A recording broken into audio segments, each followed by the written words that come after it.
When we think of America, we pride ourselves in being the land of the free and the home of the brave, as first proclaimed by Francis Scott Key.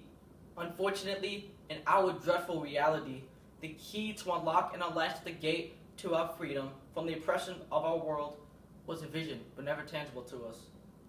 Forced to construct a sense of belonging in a foreign society, our leaders have guided us to the guards tower, demanding for our correct release into prosperity. Our wishes were seen to have been granted and agreed upon, but the oppressor deceived us into staying in their cage, teasing us with the idea of liberation. Although claimed to have earned our freedom, we are still shackled to the stereotypes that have plagued us for hundreds of years. The great Malcolm X stated it perfectly in his 1964 speech, Ballot or the Bullet. We see America not through the eyes of someone who has enjoyed the fruits of Americanism. We see America through the eyes of someone who has been a victim of Americanism. We don't see any American dream. We've experienced only the American nightmare. We haven't benefited from America's democracy. We've only suffered from America's hypocrisy. Is this really how we're supposed to be sculpted into the mold of America?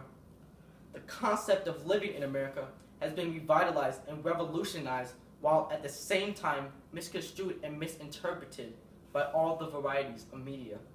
The inhabitants of the rest of the world flock to our country, ignorant and oblivious to our people burning at the bottom of America's melting pot.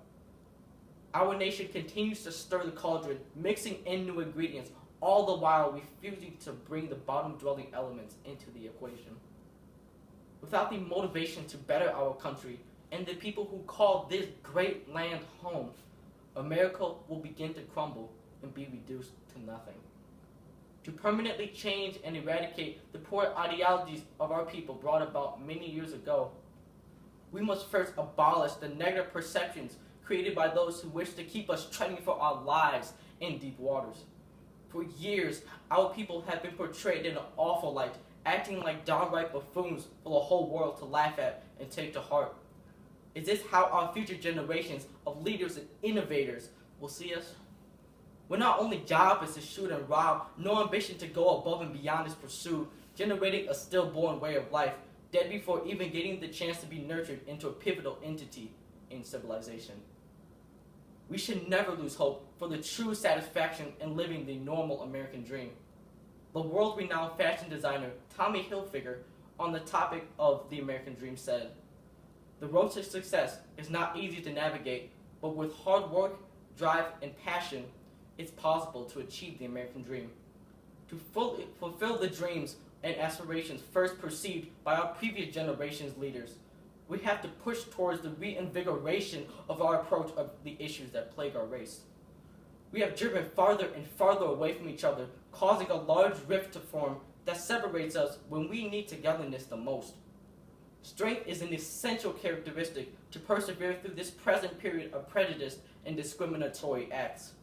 No matter how many of our brothers and sisters fall to unrighteous acts of justice administered seemingly every given moment, we have to charge towards true equality desired by the valiant warriors of freedom that battled in the front lines, making their lives hell so ours can be heaven on earth. In what other suitable way can we sincerely reimburse their hard work? They envisioned a society where we would be judged not by the color of our skin, but by the content of our character. On the contrary, the latest state of our country has never escaped from those oppressive times. It has been repeatedly proven that future employers are more likely to deny an application from someone with a stereotypical African-American sounding name, as opposed to our Caucasian counterparts. Additionally, according to the U.S. Bureau of Labor, the percentage of black unemployment was nearly double that of our white counterparts as of 2013. Fortunately, not all aspects of the future of our nation are trending downward. From 2010 to 2015, the percentage of those in poverty, specifically blacks, has decreased. Although we still have work to do, America is starting to proceed in the correct direction. I do have great faith that we, as a society, will achieve the ultimately glorious culmination of genuine equality in this potentially beautiful land we call home.